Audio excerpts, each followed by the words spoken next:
It's not a surprise that the Russians and the Chinese are not happy about this, but there supposedly was this axis worldwide of Russia, China, Iran, and North Korea.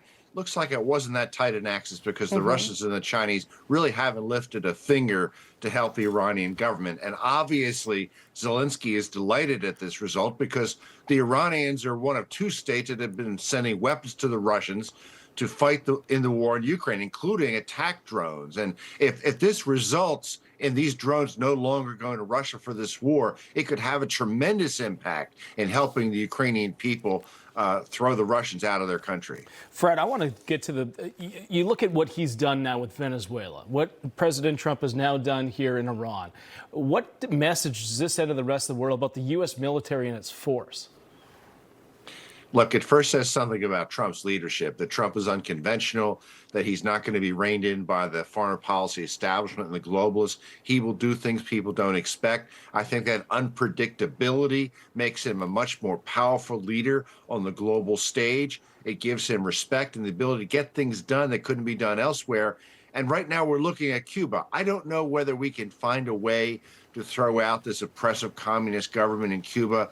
But frankly, there's talks about that right now. And what happened in Iran will impact what's going to happen in Cuba. Fred, another response that we're seeing as well, we spoke earlier as well about the muted response that we saw from the EU and how long it took some of those leaders to come out in support. The UK kind of held back on showing support for this initially, but then later on, once they confirmed or found out that the Ayatollah may have actually been killed, now says that they support the actions of Israel and the US here. And two countries that did come out straight away saying that they do support it were Australia and Canada. Why are we seeing those two countries in particular supporting US, their ally, before we saw the EU come out and say something similar?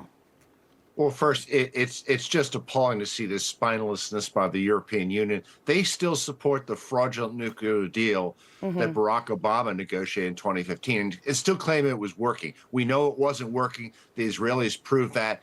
The Canadians have never liked the Iranians because of Canadian citizens who have been arrested and tortured and killed in Iranian prisons. So this goes back a long way. And even though they have a very liberal government, it's really a credit to their prime minister that he stood with them.